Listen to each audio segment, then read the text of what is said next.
Hello, everybody. I'm a practicing therapist and I'm also a doctoral student of psychology. Today, I want to talk about what makes an avoidant commit, not necessarily talking about love. We do talk about love a lot on this channel, but I'm talking about what are some of the attributes in a relationship that actually helps them to feel more comfortable committing, okay? And I'm not saying for you to stay with an avoidant. This is not a one size fits all. It works for both fearful and dismissive. It's regardless of gender. And I understand a lot of you guys think that avoidants are bad and that you don't want to be with them. And I respect and understand that. But if that is you, I would recommend instead of writing a very long, lengthy negative comment, I would just suggest you not watch content like this. If you don't like avoidance, don't watch. Because all that it does is make you look emotionally dysregulated, right? And that's the same reason why a lot of avoidants get uncomfortable with people like that. Because, and I'm just saying this to help you if you're still listening, right? You're very angry, you're very frustrated, but you're not leaving. And so they are avoiding you because you're a very negative space at that moment. I'm not saying being with an avoidant is not difficult, but if it gets to the point where you are so angry that you're taking it out on like people or spaces, that's probably not healthy for you. Like, I think that you should just leave if that's really it's that bad. If you can't see the love in your relationship anymore, I don't understand why you stay. If you're staying because you're afraid to be alone, is that really a good enough reason? I don't know what your reason is, but I don't think you should stay if you're that angry, okay? This is for people who actually want to understand their relationship and have hope, not for people who are angry and just frustrated. I understand being frustrated is valid, and I understand you can feel both ways, but if you're just angry, this is really not the space for you, okay? The first one is their amount of progress and effort they have made in the relationship typically translates to them committing, okay? And so this is why it's really important for you guys to set some boundaries, which we've talked about on this channel. The amount of progress they put into the relationship makes them feel like they are putting in work towards a relationship, and it makes them feel like they are having some accomplishment, okay? And so when you walk away from something you put effort into, it's a greater feeling of loss and it decreases the likelihood of anybody walking away.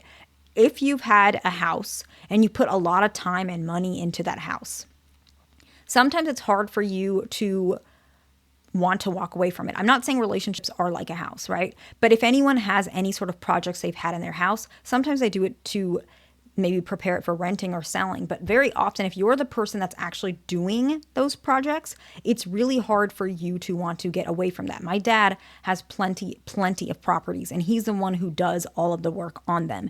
And I know he's never going to sell them anyways, but he has a lot of rental income. But he gets attached to his properties because he's the one who customizes it. When he buys it, he changes it up, he adds new things, sometimes he builds different rooms on them, he updates bathrooms. This is why he did this, because he loves stuff like that. And he gets so attached to those things, he doesn't want to leave that. Of course, it's not the same, but a lot of avoidants, when they put a lot of effort into something, they get really attached to it. They don't want to lose it. And so I would recommend, if you want something, that it's important that it's okay to ask for it and kind of build up to that. And that's why the next point is really important too. State your needs clearly, respectfully, and with instructions, okay? And so an example could be, you want flowers for Valentine's Day. You could say, I really would appreciate if you get me flowers for Valentine's Day. I would like if you could mail it to me or maybe bring it up to me on our date, because those things make me feel loved. They make me feel appreciated, and it makes me feel like you actually care. To me, flowers is a romantic gesture, and I think it's symbolic to Valentine's Day. Anything like that can really help them to really understand what the relationship means to you, but also how they can give you love. Okay. The next point is that their needs are also met, okay? So this doesn't mean that you only meet their needs. A lot of people get this really confused. I'm not saying for you to only meet their needs. I'm just saying that you both meet each other's needs. And if your partner is not meeting any of your needs, why do you stay? You don't need to stay. You shouldn't have to stay. There are other people out there, and maybe it's even better to be alone.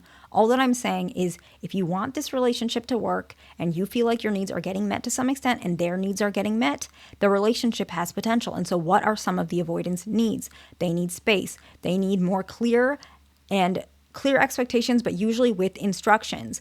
They do not know. When you say they should know, they don't. And you're never gonna get that. I'm just being honest with you. Whatever you're expecting or whatever you think, you're probably not going to get that unless you give them instructions many times. You're not going to get it. You can get angry. You can say that's not fair. Maybe that's true, and I can understand that, but I'm telling you the truth. They need those instructions. And so their needs, if they're not getting met, they're going to leave, because avoidants are not as attached to romantic relationships as most people in like who think about relationships other than avoidance. Like fearful avoidance, when they lean anxious, they do have some desire for relationships.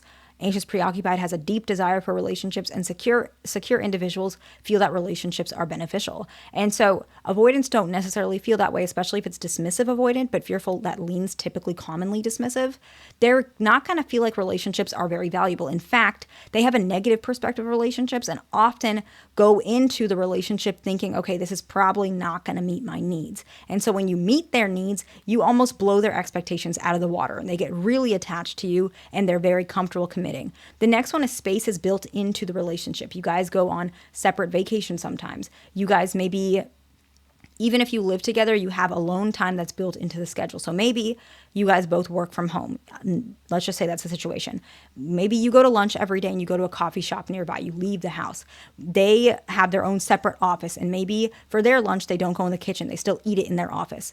Maybe every Friday you go out with your friends, they go out with their friends. There's built-in space, okay? That's typically on a structure and repeat. Secure relationships don't necessarily need that structure because they automatically are able to give it. But avoidance, they need more space, and typically they're with someone who might be more anxious. And so that anxious individual does not have that same need for space. So sometimes that can collide. So built-in space.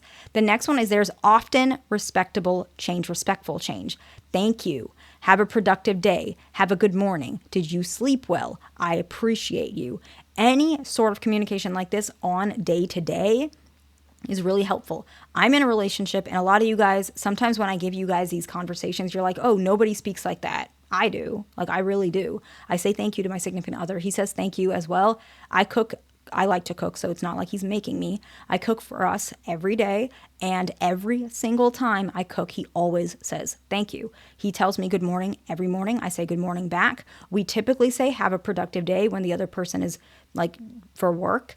If we talk about, like if we're talking in between work hours, like if we're texting or calling and it's in between work, when I want him or I know he's leaving off the phone, and when I'm leaving off the phone, we'll say have a productive day. I hope you have a good day, have a good meeting. We have those types of conversations. And so that's very important. And the last one is that difficult topics are not too lengthy, and you can still return to the peace of the relationship even when the conversation is unfinished, okay?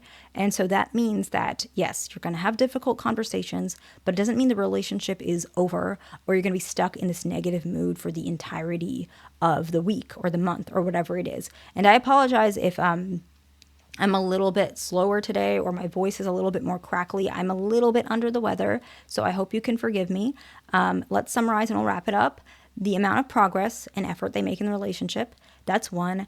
Your needs are clearly stated, respectful with instructions, okay? The third one is their needs are also met. The fourth one is the space is built into the relationship. The fifth one is that there is often a respectful change. Thank you. Have a productive day. And the sixth one is that the difficult topics are not too lengthy, and you can still return to the peace of the relationship when the conversation is unfinished or when it is finished. Either way, but you're able to return, and you can still return to that conversation as well. I hope this video is helpful to somebody. Please like, subscribe. I'll see you in the next one.